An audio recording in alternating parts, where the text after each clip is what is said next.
हमारे साथ धोखा कर दिया और कांग्रेस बीजेपी से मिली हुई है। जो बात अखिलेश यादव के आज कई साल के बाद में समझ में आई है, मैं सोच रहा था कि जिस समय सीएम आवास धोया गया था गौमूत्र से, जिस समय उनको शूद्र बता करके ये कहा गया था कि आपसे ज़्यादा पवित्र जो वो गाय का मूत्र है और गाय का गोबर है, तो उस समय बात समझ में आ गई होती। लेकिन इस देश के ओबीसी के साथ दिक्कत क्या है, वो रोज़ पिट रहा है, रोज़ उसका शोषण हो रहा है, लेकिन वो कहीं ना कहीं जो हिंदू धर्म की पूंछ है, जो पाखंडवाद की पूंछ है और हिंदू धर्म की जो पार्टियां हैं उनकी पूंछ को नहीं छोड़ रहा है। जो बात अखिलेश यादव जी आज कह रहे हैं, यही अगर हम थोड़ा देखिए, इतिहास अपने आप को दोहराता है। आज से 1 साल पहले, 1.5 साल पहले अखिलेश यादव जी के दरवाजे पर बैठ करके, आज अखिलेश यादव जी कह रहे हैं हम 6 दिन तक बैठे रहे और 6 दिन तक हमारी बात को हमें कोई इज्जत नहीं दी गई, मान सम्मान नहीं दिया गया, हमसे बात नहीं की गई, हमने केवल 6 सीट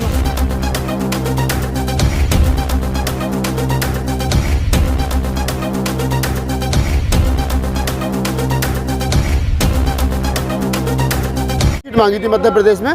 5 सीट वो जो जहाँ हम सेकंड थे और 1 सीट वो जो हमने जीती थी, लेकिन कांग्रेस बात नहीं कर रही है। तो आज आप जिस कांग्रेस के सामने गिड़गिड़ा रहे हो, तो आपके सामने 1.5 साल पहले अखिलेश गिड़गिड़ा रहा था। अखिलेश भी कह रहा था टीवी पे बैठ करके, मैंने तो भैया से सिर्फ 2 सीट मांगी थी। हाँ, भैया से चंद्रशेखर गिड़गिड़ा रहा था। तो ये बात समझ लेनी चाहिए इस देश को। देखिए, कांग्रेस कितनी अच्छी है, कितनी बुरी है, कितनी बढ़िया, ये सेकेंडरी चीज़ है। लेकिन इस बात के, अगर इस देश के सही मायने में SC, ST, OBC और माइनॉरिटी के नेता एक प्लेटफॉर्म पर आ जाएं, तो उनको इंडिया गठबंधन में शामिल होने की ज़रूरत नहीं है।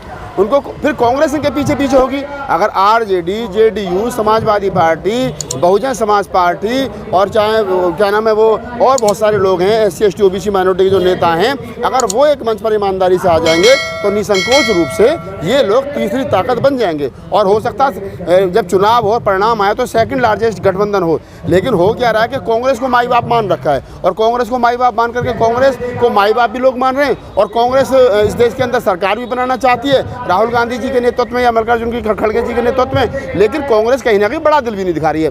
अब कांग्रेस को कम से कम ये भी सीख लेना चाहिए कि जिस बीजेपी से तुम्हारा झगड़ा है, जिस बीजेपी से तुम्हारी लड़ाई है, वो बीजेपी ने 35 पार्टी और राजनीतिक दल उन्होंने शामिल किए, और ऐसे राजनीतिक दल हैं जिनका एक भी MLA नहीं है, जिनका एक भी MP नहीं है, जिनका काउंसलर तक नहीं है, उनको भी उन्होंने जिम्मेदारी दी है, उनको भी उन्होंने बाइज्जत शामिल किया है। और सरकार बनने पर उनको क्या आश्वासन दिया, किस आश्वासन के साथ में उनको शामिल किया, ये बड़ी बात है। और दूसरी तरफ कांग्रेस उत्तर प्रदेश में तो हिस्सेदारी मांगती है। उत्तर प्रदेश में तो चाह रही है कि 20 सीटों पर हमको लड़ाया जाए, लेकिन जहां कांग्रेस मजबूत है, मध्य प्रदेश, छत्तीसगढ़, राजस्थान और अन्य राज्य जो हैं जहाँ चुनाव होने वाले हैं, तेलंगाना, वहाँ पर कांग्रेस हिस्सेदारी देने को तैयार नहीं है। अगर कांग्रेस को उत्तर प्रदेश के अंदर समाजवादी पार्टी और बहुजन समाज पार्टी से सीटें चाहिए, तो उसको मध्य प्रदेश, छत्तीसगढ़, राजस्थान में भी सीटें देनी होंगी।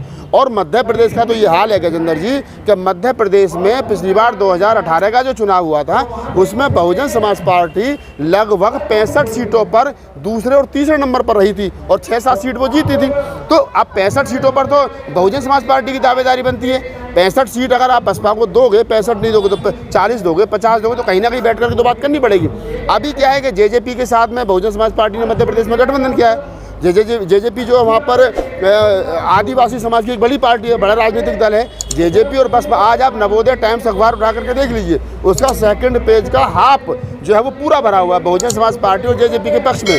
आप समझिए कि इस देश के तमाम SC, ST, OBC नेताओं को ये बात समझ लेनी चाहिए कि वो जिन विचारधाराओं से लड़ करके, जिन पार्टियों से लड़ करके अलग हुए थे या उन्होंने अपने राजनीतिक दल बनाए थे, अगर वो आज उसी पार्टी में शामिल होकर के सोच रहे कि उनका भला हो जाएगा, तो ये कहीं ना कहीं अम्बेडकरवाद को धोखा है, ये फूलेवाद को धोखा है, ये पेरियार रामास्वामी नायकर की विचारधारा को धोखा है, ये लोहिया की विचारधारा को धोखा है, ये उन तमाम महापुरुषों की विचारधारा को धोखा दे रहे हैं नेता, जिन विचारधाराओं की बात को ये कर रहे हैं। अगर समाजवादी पार्टी के लोग ये कहते हैं कि हम लोहिया के वंशज हैं, और ये दलित समाज की पार्टी वाले लोग ये कहते हैं बाबा साहब और फूले के वंशज हैं, तो उनको चाहिए कि वो तमाम अपने पुरखों की एक विचारधारा को लेकर के एक प्लेटफॉर्म पर आएँ, तीसरा गठबंधन जो बनाएं, और फिर कांग्रेस भी इनके पीछे होगी और बहुजन क्या नाम है भारतीय जनता पार्टी भी इनके पीछे होगी। लेकिन सवाल ये है, गठबंधन एक तरफ, लेकिन जिस प्रकार कांग्रेसी नेता अखिलेश यादव को बोल रहे हैं कि अखिलेश को छोड़िए, इधर से जो अजय राय हैं वो बदतमीजी से बात कर रहे हैं, तो ये जो भाषा है कांग्रेसी नेताओं की, क्या लगता है आपको गठबंधन चला पाएगी? ये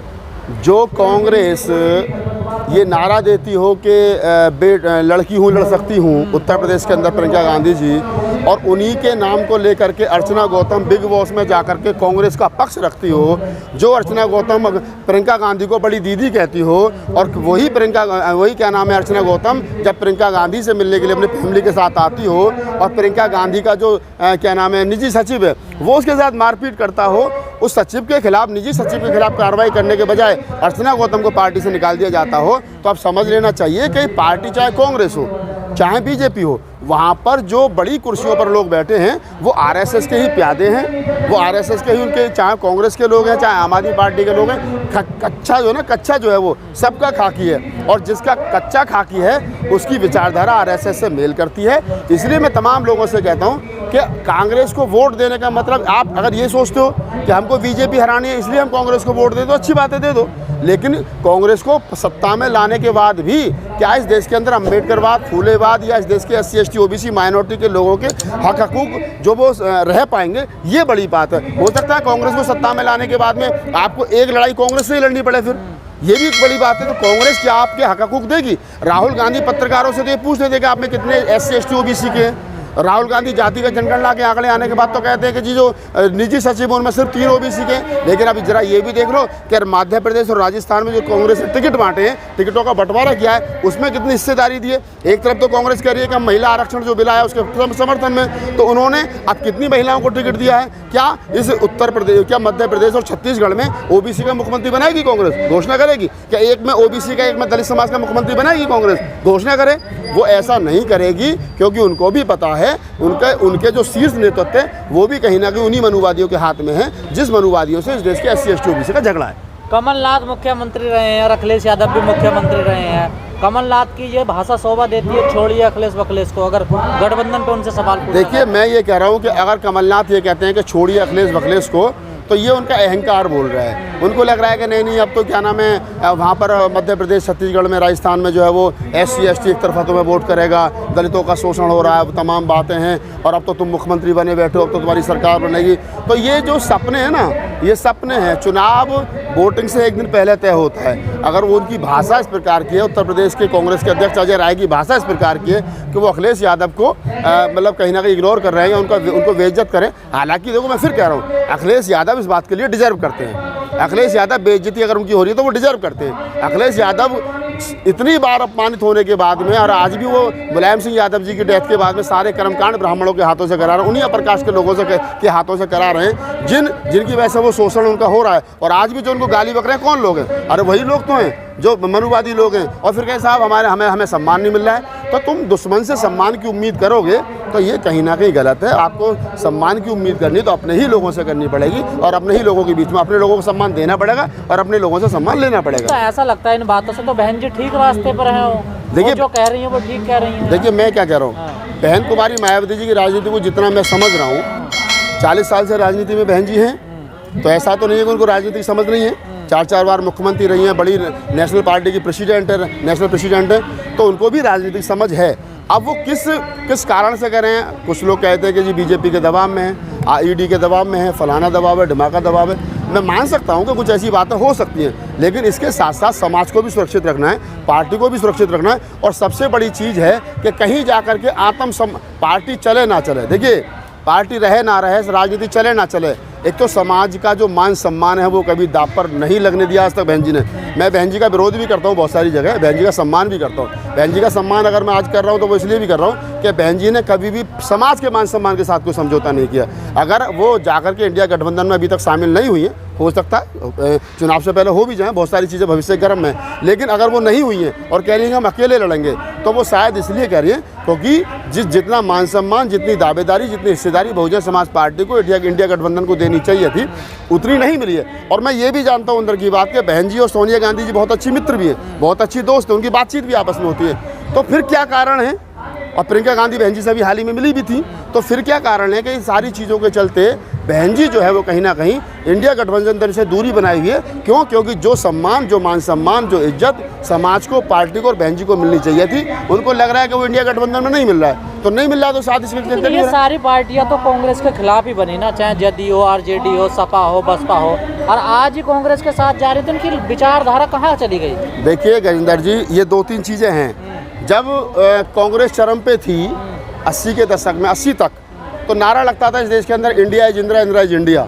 इंडिया जो है वो इंदिरा है और इंदिरा ही जो है वो इंडिया है। आज जैसे नारा लग रहा है नमो भारत, नमो इंडिया, पता नहीं क्या क्या नारा लग रहा है। तो आप इस चीज़ को समझिए कि ये सत्ता के नशे में चूर चाहें तो अब वाले हों और चाहे तब वाले थे, वो भी नशे में चूर थे।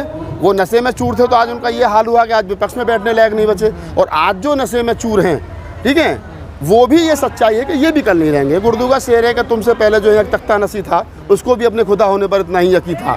तो ये जो अपने आप को खुदा समझ करके तब बैठे हैं, इनको समझ लेना चाहिए कि तुमसे पहले नहीं रहे। और मैं बड़ी बात करूं, जिन्होंने लाल किला, ताजमहल, फलाना फलाना जो बनाया था, उनकी कब्रों पर घास जम गई, उनके नाम लेने वाले नहीं बचे, उनका ये पता नहीं चला कि उनके वो गए कहाँ, उनके वंशज कहाँ हैं। तो ये जो लोग अपने आप को खुदा समझ करके बैठ गए, कांग्रेस ने ये गलती की थी तो उसका ये हाल हुआ, बीजेपी वही गलती करी तो इनका भी यही हाल होगा। लोकतंत्र में जो जनमानस है उसकी भावनाओं को आप नहीं कुचल सकते हो। उनको मान सम्मान करना पड़ेगा, उनके फंडामेंटल राइट्स को आपकी उनकी लड़ाई लड़नी पड़ेगी, संविधान को मानना पड़ेगा। अगर आप इनको कुचल करके आगे बढ़ना चाहोगे तो इस देश की जनता, इस देश का आवाम कभी आपको माफ़ नहीं करेगा। वो चाहे कांग्रेस हो, चाहे बीजेपी हो, चाहे सपा हो, चाहे बसपा हो, कोई भी राजनीतिक दल। एक आखिरी सवाल, 4 राज्य भले से 5 राज्यों में चुनाव है, पर बसपा 4 राज्यों में हावी है, कैसे देख रहे हो, स्थिति क्या रहेगी? देखिए, अगर तेलंगाना में तो आप देख रहे हो, तेलंगाना प्रवीण साहब के नेतृत्व में बसपा बहुत अच्छा काम करे, लेकिन इसके अलावा 3 राज्य, छत्तीसगढ़, मध्य प्रदेश और राजस्थान, जो मेरा अपना विश्लेषण है, मैं आपको बता दूं, अगर बसपा का लोकल राजनीति, क्योंकि मैंने वहाँ देखा है तीनों राज्यों में घूम करके, अगर बसपा के लोकल नेता जो विधानसभा अध्यक्ष, जिला अध्यक्ष और प्रत्याशी का चयन ठीक तरीके से कर लेते हैं और जो उनका वोटर है उसको सही तरीके से मोबिलाइज कर लेते हैं, तो मैं कह सकता हूं कि तीनों राज्यों में बसपा तीसरा एक बड़ा राजनीतिक दल बनकर उभरेगा। और ये निश्चित रूप से आप लिख लीजिए कि वो हो सकता है बैलेंस ऑफ पावर बने।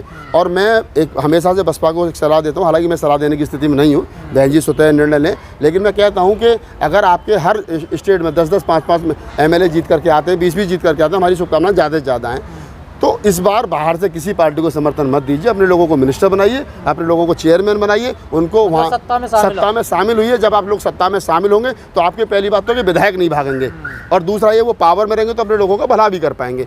तो हमको अब ये जो बाहर से समर्थन देने वाली राजनीति है, ये बसपा को छोड़नी पड़ेगी। वो कहीं ना कहीं सत्ता में शामिल हों, और सत्ता में शामिल होंगे तो समाज का भला होगा। बाहर से खड़े होकर के हम कहेंगे हमने बाहर से समर्थन दे दिया सांप्रदायिक ताकतों को रोकने के लिए, सांप्रदायिक ताकतों को रोकने का ठेका हमने नहीं ले रखा है। और भी बहुत सारे राजनीतिक दल हैं, अगर हम राजनीति में हैं तो हमको राजनीति करनी पड़ेगी और अपने लोगों का भला करना पड़ेगा। राहुल जी, एक सवाल और रहेगा, क्या कांग्रेस बीजेपी के बी टीम है? अगर कांग्रेस में आजीवन समय बिताने के बाद में प्रवण मुखर्जी, बड़ा उदाहरण दे रहा हूँ मैं आपको आपके सवाल का जवाब में, अगर प्रवण मुखर्जी पूरी ज़िंदगी कांग्रेस में निकालने के बाद में और इनाम स्वरूप कांग्रेस उनको राष्ट्रपति भी बना देती है, और राष्ट्रपति बनने के बावजूद भी प्रवण मुखर्जी जाकर के कच्छा पहन करके RSS की शाखा में शामिल होते हैं, तो मैं समझता हूँ इससे बढ़िया जवाब आपका नहीं हो सकता। कांग्रेस में जो शीर्ष नेतृत्व पर लोग बैठे हैं वही कांग्रेस के लोग हैं, और कांग्रेस ने पहले RSS बनाई और जब RSS ने बाद में बीजेपी और जनसंघ बनाए, तो ये सब एक ही घर के लोग हैं। जैसे उदाहरण के तौर पर मैं एक और उदाहरण देता हूँ,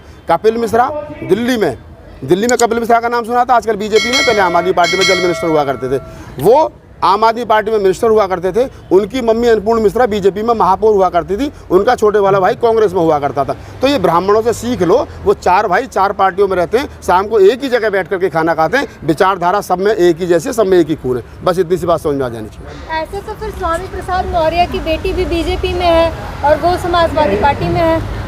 स्वामी प्रसाद मौर्य जी समाजवादी पार्टी में, लेकिन आपको ये भी पता होना चाहिए कि स्वामी प्रसाद मौर्य जी 2022 के चुनाव से पहले बीजेपी में ही थे, तो वो वहाँ से आए हैं। देखिए, पहले वो RLD में हुआ करते थे, फिर वो बसपा में गए, बसपा ने सब कुछ दिया उनको, बसपा से कूद करके वो बीजेपी में गए, बीजेपी में जब उनका दम घुटा तो फिर सपा में आ गए। अभी उनकी बेटी जो है वो सांसद है बदायूं से, संघमित्रा मौर्य, तो वो हैं वहाँ पर, वो रहेंगी, आएंगी, जाएंगी। कहते हैं कि कोशिश होगी कि पापा को बनाया जाए और बीजेपी में वापस हो सकता है कि वो 2024 में उनका जब टिकट कट जाए तो वही फिर समाजवादी पार्टी में या बसपा में या कहीं और दूसरी जगह चले जाए। तो ये राजनीतिक सवाल हैं। राजनीतिक लोग जो भी हैं, XYZ, किसी भी जाति किसी भी धर्म के, वो जो आदमी एक बार पद पर आ गया, MLA MP बन करके, मिनिस्टर बन करके, तो वो अपने स्टैंडर्ड को, अपने स्टेटस को जारी रखना चाहता है और उसके लिए उसको किसी भी राजनीतिक पार्टी का सहारा लेना पड़े, वो वहाँ जाएगा। उसको चाहिए कि वो लाल बत्ती उसकी बनी रहे। चलिए।